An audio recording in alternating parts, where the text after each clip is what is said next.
Nah, tapi dampaknya bagi Kudus sampai di hari ini, jejak Niti Smito itu sangat kultural ya. Menjadi kota kretek Kudus itu sampai hari ini dan sampai kemudian melahirkan kebudayaan Gus Jikang itu. Tapi esensinya, walaupun saya dihadang oleh keterbatasan-keterbatasan teknologi, alam belum mengizinkan ini itu, intinya sebetulnya terletak di mental saya. Yakni bahwa buku seorang penulis, satu-satunya jalan harus diterbitkan oleh penerbit. Itu kesalahan mentalistik yang pertama. Ya.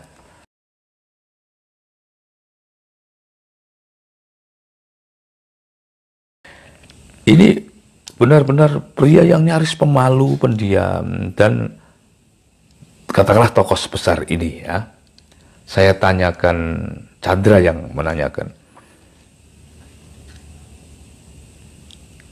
apakah teman-teman di Jogja itu, komunitas beliau itu termasuk Mas Butet? Karena Jogja, Mas Butet itu di Bantul. Nah, ini juga tidak jauh dari Bantul atau malah juga sama-sama di Bantul. Ternyata Mas Agus Sumartono itu tidak berkomunitas dengan Mas Butet. Itu agak mengejutkan saya karena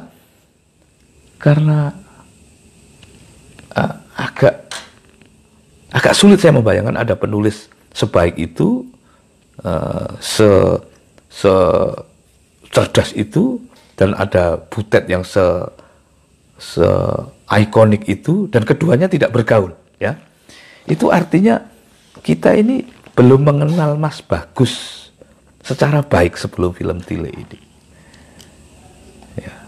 Jadi kita ini tidak penting gitu loh ya, siapa-siapa atau bukan siapa-siapa ini tidak penting. Jadi mengukur segala sesuatu dari apa dan bukan apa, siapa atau bukan siapa ini saya kira harus diredakan ya Rin. Walaupun saya juga berterima kasih kalau kita ini dianggap apa-apa. Juga nggak perlu sakit hati kalau kita ini tidak dianggap siapa-siapa. Hanya di luar soal-soal romantisme perasaan semacam itu, ternyata antara siapa-siapa dan bukan siapa-siapa ini sama kedudukannya. Sepanjang bahwa kekuatan naskahnya serupa Mas Agus Martono itu. Perkara viralnya terlambat, itu soal variabel yang lain ya. Itu film 2018, viralnya 2020 ya. Itu ada soal-soal yang memang di dalam hidup ini ada hal-hal yang kadang-kadang bersifat adikodrati ya, di luar faktor kreatif. Tetapi yang adikodrati ini hanya turun ketika faktor kreatif sudah juga turun. Nah, intinya jangan pernah kecil hati ketika kita ini merasa bukan siapa-siapa, itu mendiskon diri kita sendiri, itu menstigmatisasi diri sendiri. Ini adalah penyakit yang saya tidak menganjurkan. Saya sendiri pun berarti membebaskan itu, karena kalau tidak, wah aku ini orang kampung, kampung dalam pengertian kekecilan hati ya, inferiority. Tapi kampung sebagai eksotisme, sebagai sebuah pilihan moral, wah keren. Nah, kalau kita mengapresiasi kampung sebagai sebuah pilihan moral itu beda persoalannya dengan merasa sebagai orang kampung dengan irama inferiority. Ini masalah ya. Sumardi pintere Mas Pri merendah tawadu. Sebetulnya enggak juga ya, semoga enggak. Walaupun kita memang harus rendah, latihan rendah hati ya. Tapi saya sedang menceritakan sesuatu yang mestinya menjadi kewajaran. Perkara itu memuat kerendahan hatian ya, matur suwun. Walaupun saya juga harus hati-hati karena ada di dalam gaya bahasa itu ada bahasa, kalau tidak salah, litosi atau apa ya, lupa, tolong nanti dicek. Jadi gaya bahasa yang merendahkan untuk teknik meninggikan itu ada. Itu di dalam gaya bahasa ada sebutannya ya.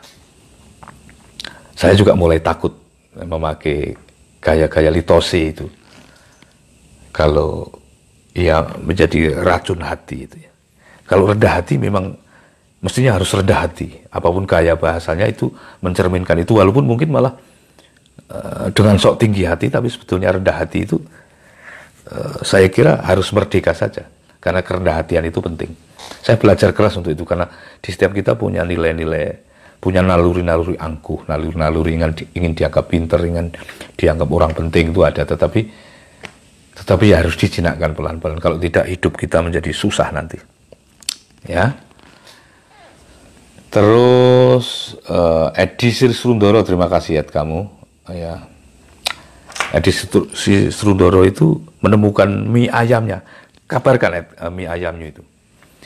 Apiku tanya Kang, bagaimana Kang Pri menemukan produk Kang Pri sendiri di saat orang-orang terbelenggu dalam putaran roda-roda industri alias jadi kelas pekerja. Nah ini tadi kan saya ceritakan bagaimana saya terpukul oleh penolakan penerbit itu, karena saya sangat membutuhkan penerbit itu sebagai sebuah satu-satunya traffic.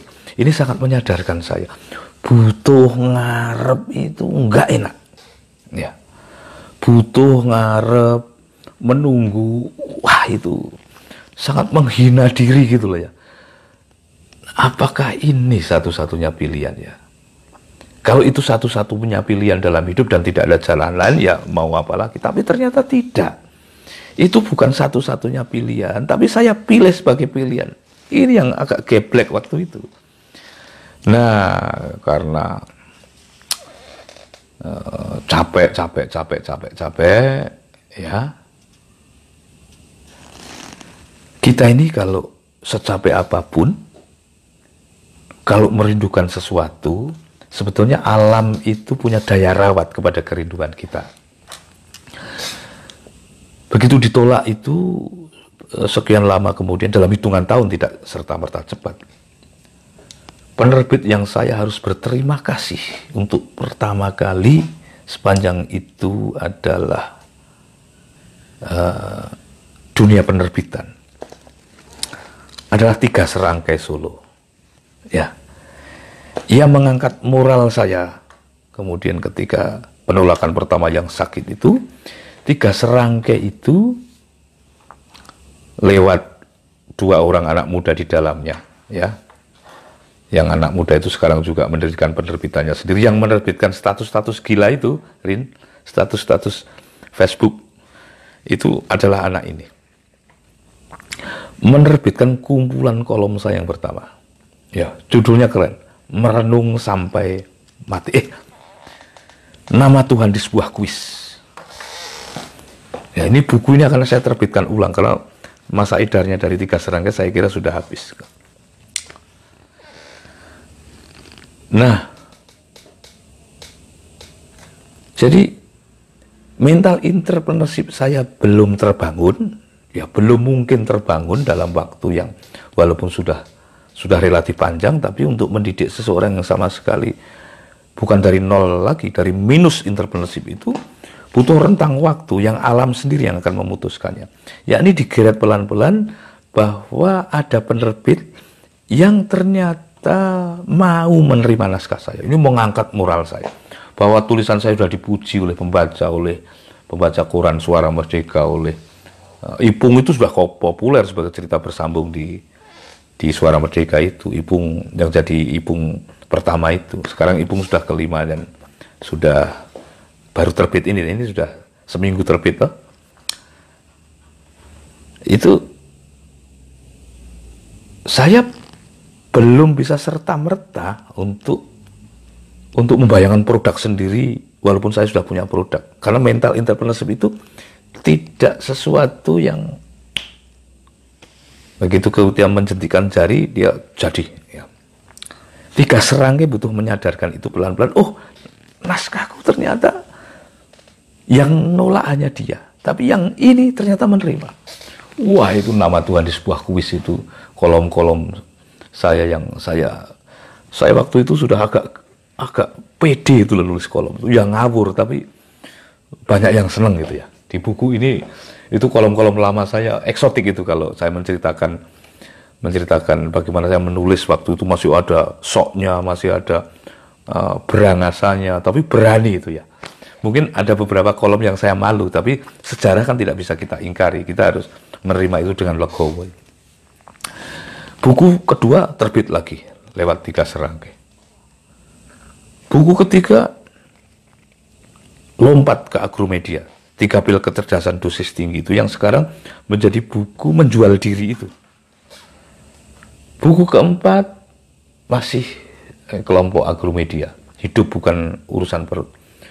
Buku selanjutnya Gramedia, tebal, catatan harian sang pemuda Indonesia. Loh, ini penerbit. Oh, kemudian Republika, Ipung itu diterbitkan pertama kali oleh Republika, Ipung 1, 2. Ya, Ipung 3 kongsi dengan Republika sementara terhenti karena waktu itu masih ditangani oleh adikku, juga adiknya Kang Apik, Ustadz Munif itu yang menggarap ayat-ayat cinta itu. Ipung masuk di dalamnya dan agak tersendat-sendat karena banyak persoalan-persoalan teknis di sana. Jadi mulai muncul kesadaran, oh penerbit besar ini mau toh naskahku. Itu makin percaya diri bahwa, oh aku ini produk. Nah, alam membantu lagi. Buku-buku saya itu luar biasa, dipuji di sana sini. Menimbulkan penggemar-penggemar fanatik, entah berapa gelintir. Tetapi di toko buku nggak laku. Itu top. Sementara saya mengajari menulis anak-anak, ya anak-anak muda, penulis-penulis adik kelas itu, ya kadang-kadang sering saya marahin itu kalau nulis itu. Tapi begitu nulis buku itu, boom, meninggalkan jauh gurunya ini. Jadi unik itu. Jadi buku saya ini kayak ditakdirkan tidak laku amat, tidak. Tapi dibanding kepercayaan diri saya dengan kualitasnya itu kayak menggoda itu ya, kayak menggoda. Ternyata itu alam hanya punya maksud. Sudah, bukumu itu nggak cocok di toko buku, nggak cocok diterbitkan oleh penerbit itu. Bukumu itu mungkin cocok kamu terbitkan sendiri, cuman persoalannya kamu berani tidak. Begitu itu, ya teman-teman. Lah, sudah menerbitkan buku pertama itu, nyabet uang belanja istri. Wah, keringetan. Bukan soal jumlahnya, tapi soal bagaimana kita melepas uang pertama kali dalam jumlah yang tidak terlalu kecil, walaupun bukan jumlah yang dramatik ya untuk ukuran pengusaha itu. Tapi untuk ukuran seniman yang terbiasa hanya nunggu royalti saja, ya diterbitkan saja susah senang, itu melepas puluhan juta itu ya, wah ya masuk angin. Ya, jadi melepas uang saja butuh latihan. Jadi Anda menemukan produk, kalau tidak memiliki sebuah ketahanan melepas uang, nanti naluri entrepreneurship akan surut lagi. Begitu, Gus Apiku, ya. Terus Gladi Alaida, Pak Pri saya ikut menyimak meski terlambat, ya. Saya merasa masih punya PR dari Pak Pri, temukan brandmu. Ongoing Pak, mohon dukungan doanya nggih. Selalu. Ya. Karena setiap orang itu brand. Dan nanti setiap orang itu akan branded. Percayai saja situasi ini. Ya. Itu nanti kita akan kaya itu, minimal kaya nilai. Dan kalau Anda sudah kaya nilai itu saya bukan sok mensimplifikasi, dan saya bukan seorang yang juga sudah terlalu gampang cari duit gitu. Dan juga bukan orang kaya raya, tetapi alhamdulillah saya merasa tidak miskin ya, karena ada tabungan nilai, ada kepercayaan mencari duit yang lebih fight itu ya. Juga kelas-kelas saya itu kalau saya jual ngawur saja. Ini kan ada 3 kelas. Ya, agar keguruan saya itu tidak terlalu terganggu oleh budaya mencari duit saja. Saya buat 3 klaster kelas. Klaster gratis, klaster berbayar tapi murah. Ya, langsung aku tulisin murah itu. 200.000. Besok yang murah ini adalah keterampilan menulis novel. Ya. Terus kelas berbayar dalam kurung mahal. Langsung mahal, nggak perlu basa-basi. Orang kalau sudah yakin kepada produknya, yakin kepada konsepnya, Tidak perlu mahal, sejajarnya mahal, tapi sok pasang strategi harga yang agar terlihat murah. Bagi saya ini komunikasi yang tidak nyaman. Ya. Produk itu mahal itu nggak apa-apa. Murah itu juga baik. Gratis juga luhur. Jadi mau gratis, mau murah, mau mahal, itu tidak ada hubungannya dengan persoalan-persoalan moral. Yang menjadi persoalan moral itu, kalau murah itu juga sebetulnya ada desain-desain politis tertentu.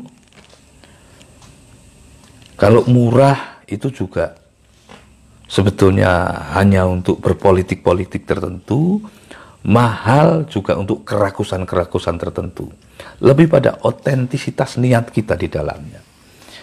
Saya untuk menguatkan diri saya ini, pasang harga suka-suka saya. Dan menikmati, kalaupun tidak laku. Ya. Dan juga menikmati, kalau itu laku. Bukan besarannya, tetapi esensi kita membangun sebuah keyakinan kepada produk kita. Ya. Begitu.